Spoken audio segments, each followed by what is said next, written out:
Good morning. Welcome to the Heirs of Action press conference.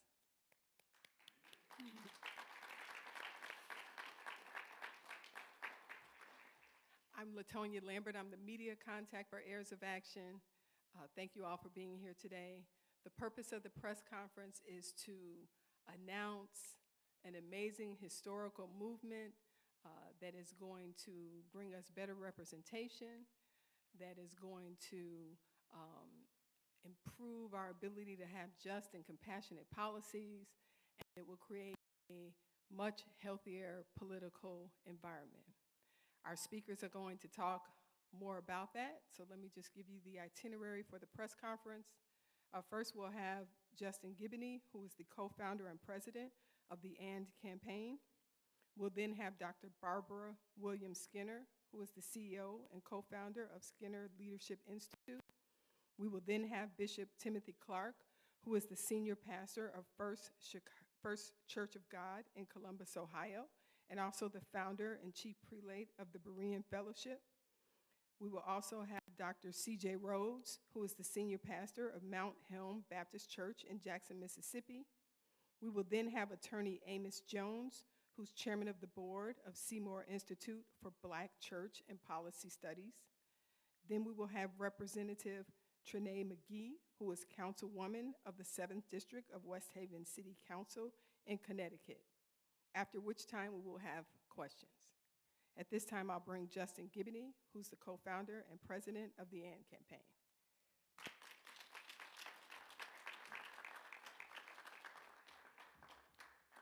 Good day. First and foremost, I want to thank the press who's come out. I know we have Fox 5, WSB, Christianity Today, and others for being here. Thank you for joining us. When I turn on the television or read an article about some of the most pressing issues facing our country today, I generally see two irreconcilable points of view: the conservative and the progressive, dominating the public discourse and fighting for supremacy in culture and politics. Even the iterations of faith in this space seem unfamiliar. On one side, we have people of faith who are represented by a sort of Christian nationalism. On the other side, they're represented by a faith that's sometimes indistinguishable from secular progressivism. I would have to say that neither represent the black church's historic public witness. The conservative narrative emphasizes things like accountability, patriotism, and liberty. The progressive narrative emphasizes diversity, compassion, and liberation. But just to show you the polarization here, you would think that liberty and liberation might be two ways of describing something very similar or even synonymous. But interestingly enough, the treatment of these two terms by these two very polarized groups somehow renders them unrelated. It's almost as if the point is not to find common ground, is to be as divided as possible. Even when you have objectives that are the same, to make them as different as you can make them. Even when describing the same incident, these two sides will come up with a very different fact pattern to make you wonder, are we even watching the same thing? Now, these are just a couple examples of the spirit that I think is driving the polarization in our country. But what I don't see highlighted in our public discourse is a perspective that represents these people here and millions of other Americans. A perspective that's not hyper-partisan, not particularly ideological, one that values social justice and morality, or justice and moral order. A witness that does not separate the two, but for some reason, we don't hear that voice. But we come today to say that it is time for a change. Too many important issues like immigration, health care, and housing are not being adequately addressed in America because America is being held hostage by these two warring worldviews that leave little to no space for other voices. Well, today, we are determined to create space, to speak for ourselves. Whether we are Democrats or Republicans or independent, we have a unique and distinct public witness, and it's time to be heard. Now, what you see today is black Christian leaders from across the country, from multiple denominations and across generational lines, standing shoulder to shoulder to endorse the AND campaign as a legitimate voice in this public discourse. If you want all the voices to be heard, this is a demographic that must be listened to, that must be acknowledged. In addition to those up here with me, over 100 prominent leaders also signed our statement about the unique voice and role of the traditional church in the political and cultural landscape. We've never fit into this conservative and progressive binary. That's never been our witness. And so it's time to reassert ourselves in the conversation. But we can't put the burden or the onus all on other people. We must recommit ourselves to the principles that carried us through the civil rights movement, that carried us through Reconstruction and the like, the principles that created the black church.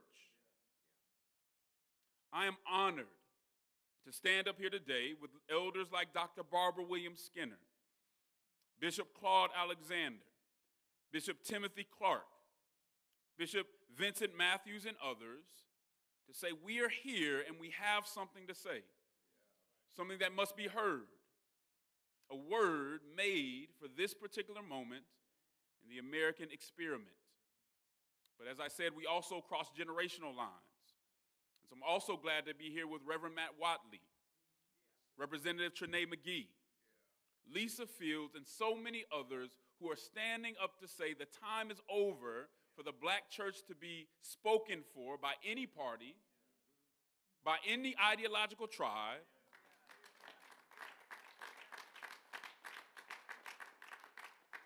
or to be looked over and erased from the conversation altogether.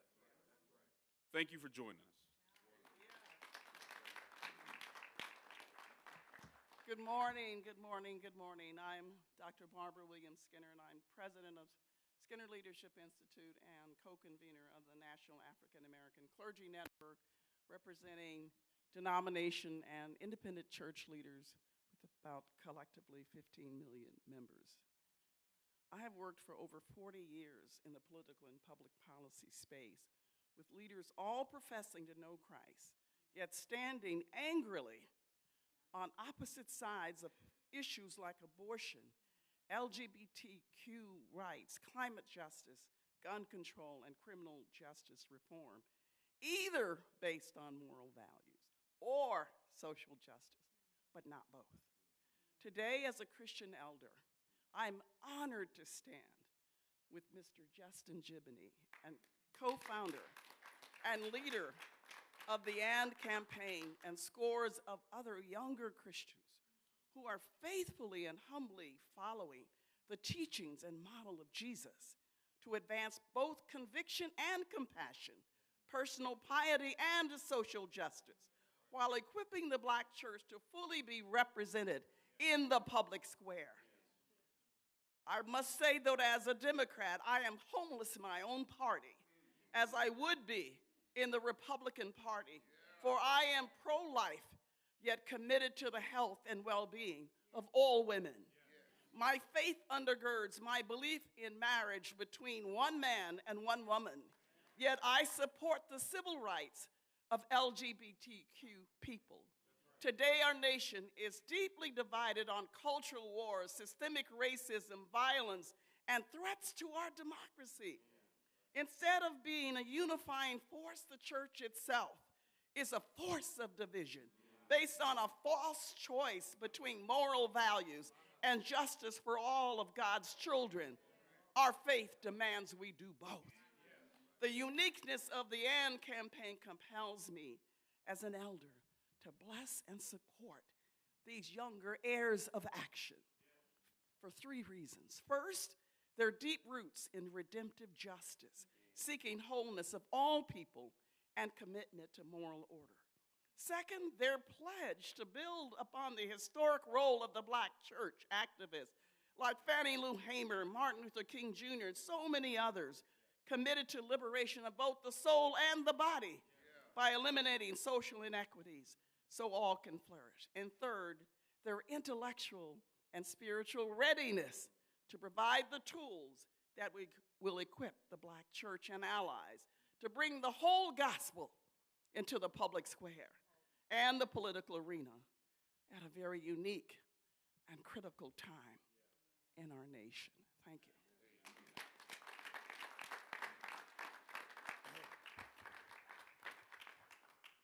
My name is Tim Clark, and I am delighted to stand not only with my younger brother in struggle in ministry, Brother Justin Giboney, but with all of my brothers and sisters and sons and daughters, spiritual nieces and nephews.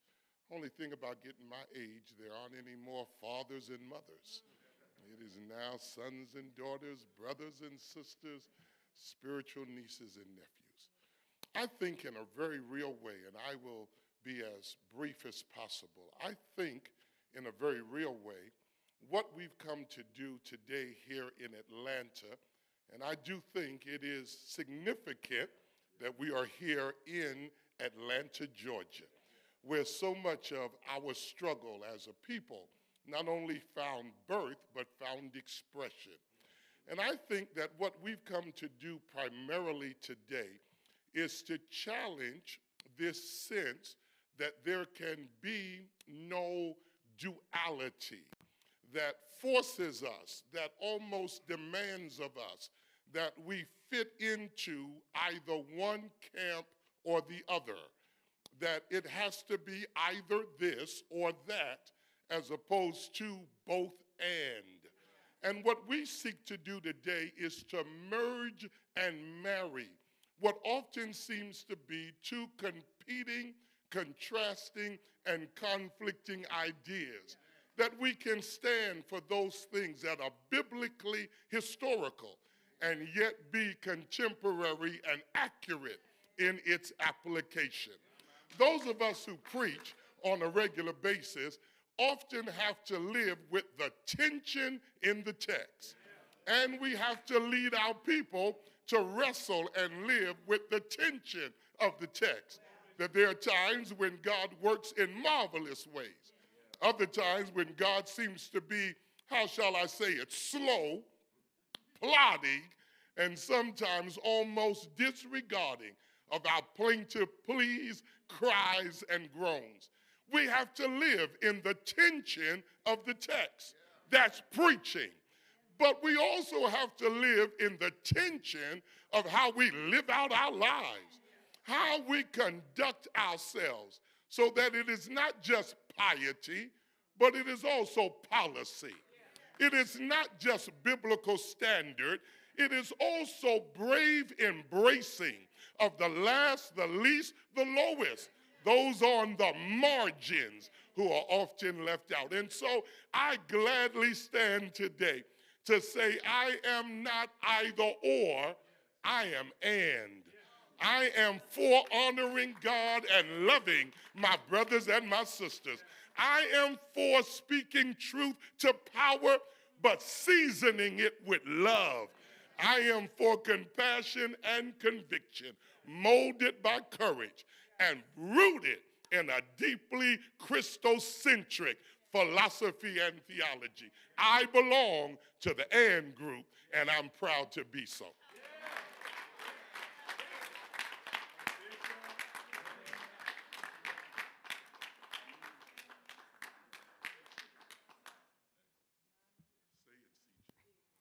Good morning. I am C.J. Rhodes, a member of the AND Campaign leadership team. The AND campaign is necessary because we already have too many OR campaigns. Even in the church, ours is a time of disjunction and disunity. and us versus them, and either or, this or that culture. So the AND campaign emerged and is necessary for such a time as this, as we declare a both-and gospel. A both-and gospel that isn't strange to the historic black church tradition. Through slavery and segregation, various streams of Methodist, Baptist, holiness, Pentecostal, and charismatic black ecclesial traditions held seeming contradictions in tension. We believed in the literal and historical life, death, burial, and resurrection of the Lord Jesus Christ, while also fighting for freedom. We believe that there is power in the blood of Jesus, while shedding blood to escape bondage. We are heirs and joint heirs, descendants of these heirs of action like Richard Allen, Frederick Douglass, Harriet Tubman, Nannie Helen Burroughs, Charles Price Jones, Charles Harrison Mason, William Augustus Jones, Gardner C. Taylor, Fannie Lou Hamer, and so many others. Today, the AND campaign is a necessary reminder that we need less disjunctions and more conjunctions in the kingdom of God and the kingdom of culture. We need born again, Bible-believing, Spirit-filled Jesus followers whose faith, hope, and love compel us to bring light in dark places and be salt where there is decay. We need those who believe in Jesus and justice, not to rest until voting rights are defended, families are protected, neighborhoods are edified, and a culture of death gives way to commitment to life and resurrection. The AND campaign, therefore, is necessary to give voice and visibility to those of us in the church who hold together faith and works, grace and truth, freedom and holiness, learning and burning, worship and witness, the Great Commission and the Great Commandment, word and sacrament, prayer and protest, charity and justice, tough-mindedness and tender-heartedness, being heavenly minded while doing earthly good, Calvary and Pentecost, compassion and conviction for the glory of God and the good of all people.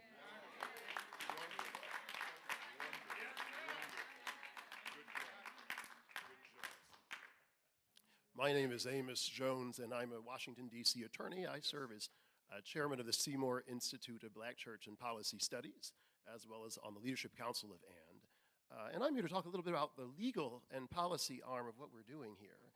In commencement exercises on most university campuses, even today, the law school graduates are given a special order, usually from the president of the university, and they are charged to act nobly in the professional field uniquely concerned with those wise constraints that make us free. And so in the context of AND, we have an understanding that moral order and social justice are interdependent.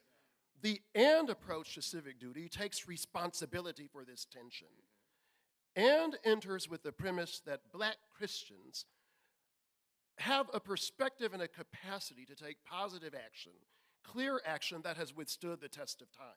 And we do that by standing on the Word of God unapologetically and standing in the present, confronting challenges and opportunities, and seeing avenues of love, wisdom, courage, while honoring our commitment to the law, order of the Lord and of the civic society. So what I am so thrilled to be a part of as we lead this and as we come and provide resources is that we have an understanding that a black faith-motivated legal intervention can provide that answer to these awful divisions that have torn up the civic discourse.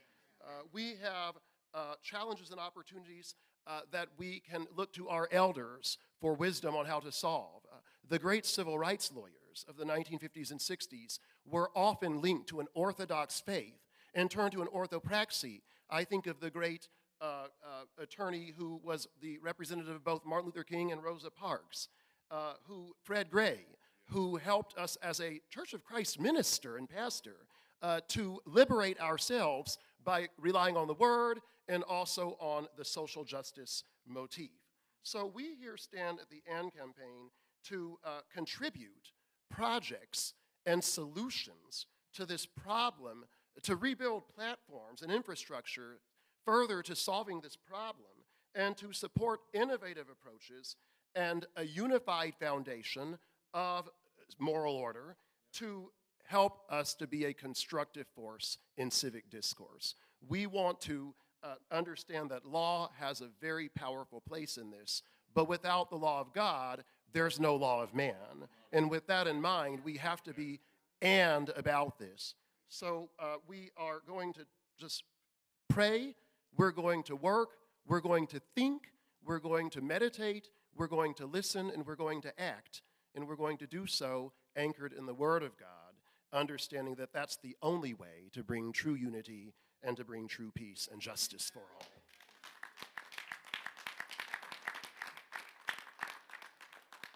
Hello, everyone. My name is Trenae McGee. I'm state representative of the 116th within the Connecticut General Assembly. I represent the town of West Haven. I want to thank Justin Giboney and the AND campaign for your work, advocacy, and mentorship.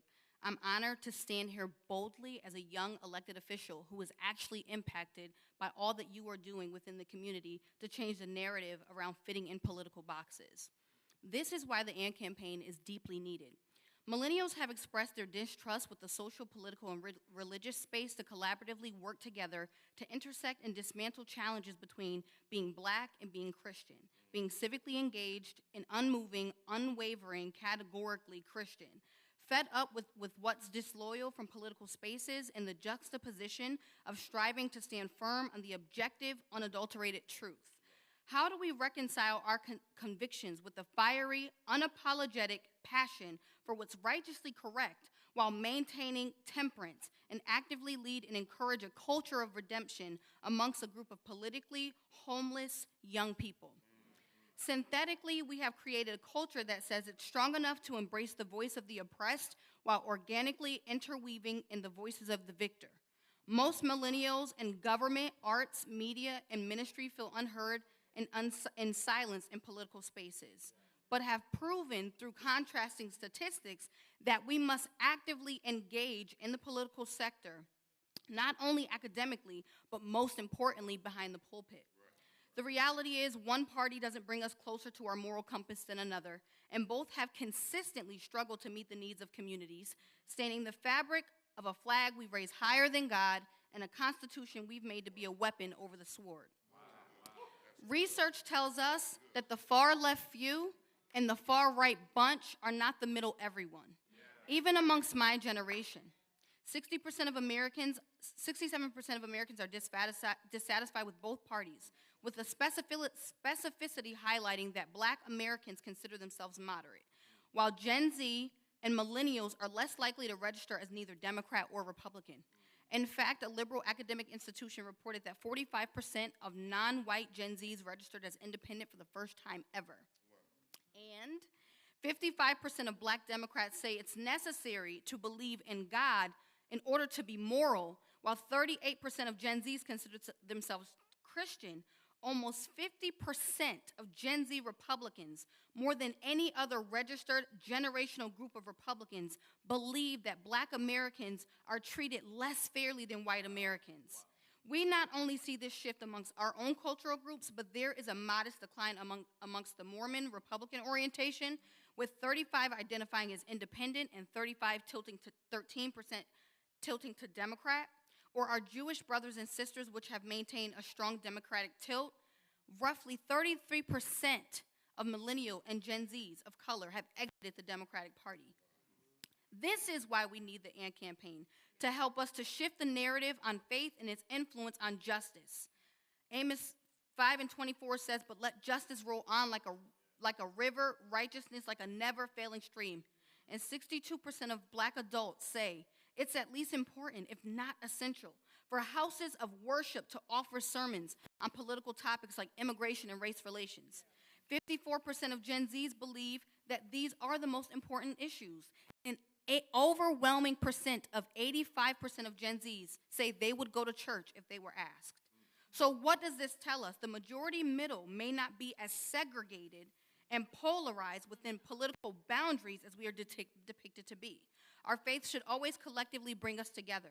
A silent church is a violent nation. We must engage in these dialogues holistically, unashamed, and unabashed of what may come with it. The wicked flee when no one pursues, but the righteous are bold as lions. Proverbs 28:1. In unity their strength. Psalm 46:1. So we stand with the AND campaign while they pray and petition, seek God, and contact their legislators. Listen first, legislate next. They reading bills, challenging them, championing their own. Gather and gain, coming together to strategize to elect young people like me. Pulpit to political office, we must actively engage with the AND campaign while both spiritually and civically being involved. And stand firm while speaking truth, but also kindly. Kind words are like honey, sweet to the soul and healthy for the body. Proverbs 16:24. Thank you.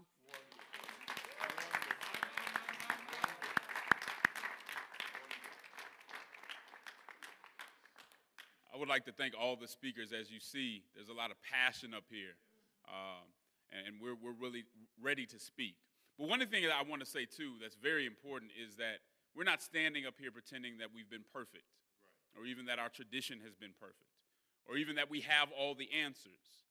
We are ready to listen and find common ground with others. We believe in civic pluralism, which is the understanding that we live in a pluralistic society, a society with people with many beliefs, and we need to respect one of each other's beliefs. Now, we respect and we listen, but we're also confident enough to speak in the way that we need to speak and to stand on our convictions. And so we want to be very clear about that, too. Because one of the things we know, and there's been many names of the legacy of the black church that were named up here, two that stuck out to me were Fannie Lou Hamer and Reverend William Augustus Jones. These are two people who, if the Republican Party looked at them today, would call them Marxist and would say they were un-American and would say they were unpatriotic. The Democratic Party would look at them and their views on life and sexuality and call them bigots or have other names for them. To have two great Americans like that who could not fit in either party, not just fit in either party, but would be rejected by either party, says something about where we're at right now. And so that's what we're speaking into. I know we have some journalists here, and by nature you have some questions. So I would like to open it up for questions, Shelley and Kate, if you have any for us.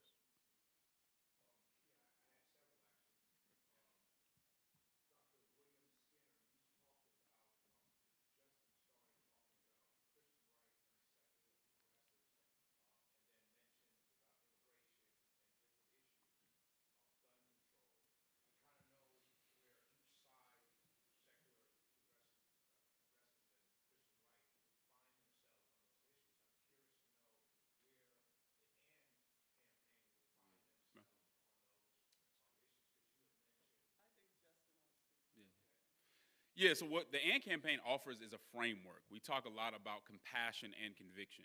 So within this group, we're all in the basic same area when it comes to a lot of those issues, but there may be even within this group small differences. So let me approach that in this way. Let's talk about something like immigration.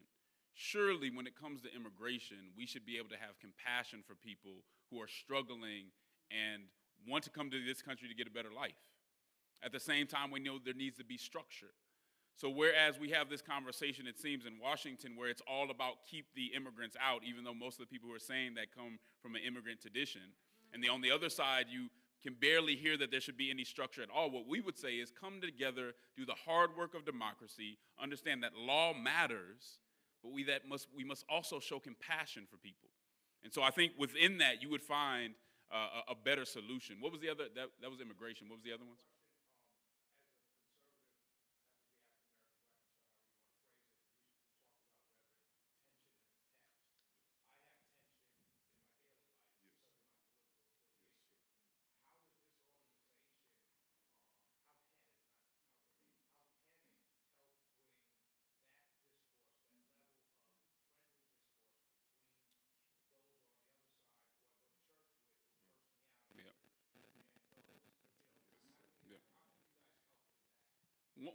Way I think we can really help with that is when you look at conservatives and progressives, these are two groups who are used to dominating one or the other.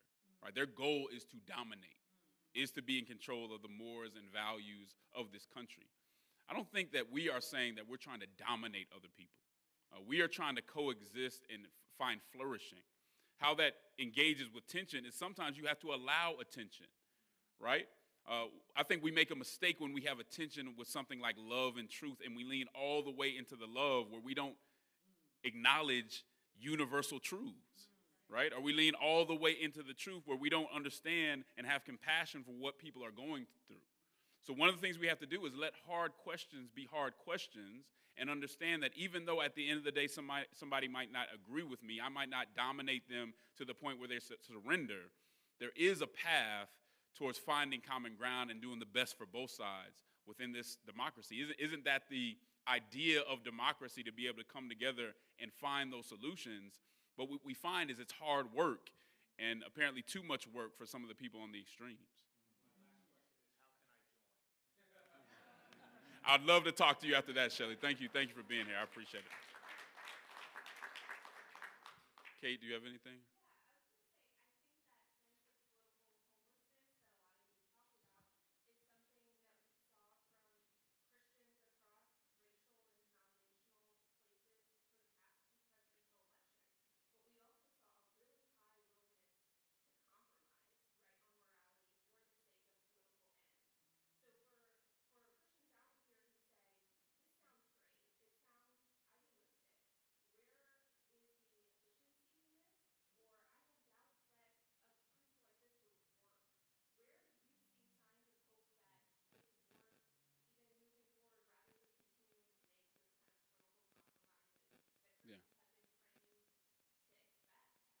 Yeah. I think the context that we're talking about is this culture war. And the culture war is always a zero-sum game. If your win is my loss, my win is your loss. And what we're saying is that's not necessarily how things have to be. Let me give you an example.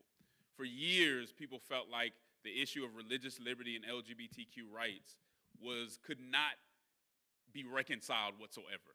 That because there was a disagreement there was no way that we could find policy where both sides could, again, coexist and live in a way that they are treated with respect and dignity. I may disagree with somebody, but I will fight for their dignity. And that's not always what happens. But if we look to what's been called the Great Compromise, even in Utah, where you saw the Mormon community come together with the LGBTQ community and say, you know what, we can create something that respects religious liberty and gives the LGBTQ community civil liberties. That's been done. But within the culture war, that's impossible. And so what we're saying, not that we can come up with easy answers, but if we sit down and do the hard work of democracy and listen to one another, you can come up with issues that make sense. Let me give you another issue that's tough, that we can't seem to see eye to eye on. We can talk about abortion. You have one side that says it's pretty much all about the child being born, and it ends there. And what we would say to the right in that respect is, what about the policies and issues that lead up to that issue? Why does this woman think that's the best option that she has? Can you really be pro-life and not care about health care, not talk about maternal mortality? Those are life issues. And so we would ask them to have a more comprehensive view of what goes into this pro-life conversation. But then we would say on the left, it is wicked to pretend that that baby doesn't exist.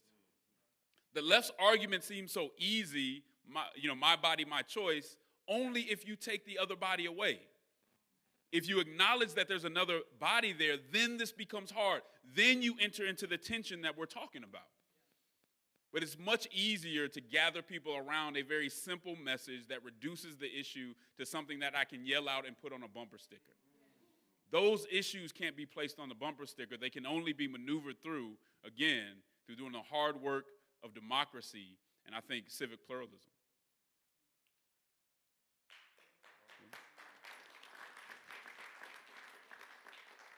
Anything else?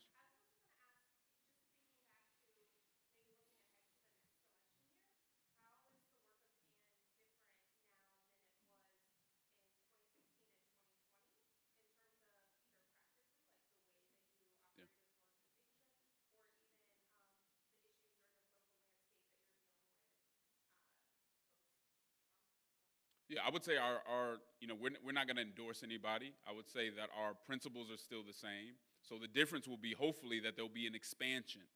This group has already talked about hosting. We do faith and politics forums. We just did one in Chicago for that mayor's race, which went really well. We've already had to start conversations about doing that for the presidential election. So our hope is not that anything will change about our framework, our principles, but that we can expand this so people can hear this voice. I think to have a group like this be able to ask questions during a presidential conversation really brings a different voice to what we're hearing. We're not going to see that on on cable news or in other spaces. And so for us to enter the conversation in a real way, I do think there needs to be that expansion, but that's the beauty of the people who have come behind us today. The elders that stand behind us, you're talking about people who have put in that have that sweat equity, that when they say something, people listen, and they don't just put their name on anything. And so when we start pushing to have those debates or to have those forums, I think people are going to listen now that we're coming together, creating a larger coalition, and really speaking into the issues based on our principles, but also in an innovative way. That's it. God bless you. If there's no other questions, thank you all for showing up. Again, we have an event right next door at 7 p.m. tonight. Be there if you can. Heirs of Action. We appreciate you.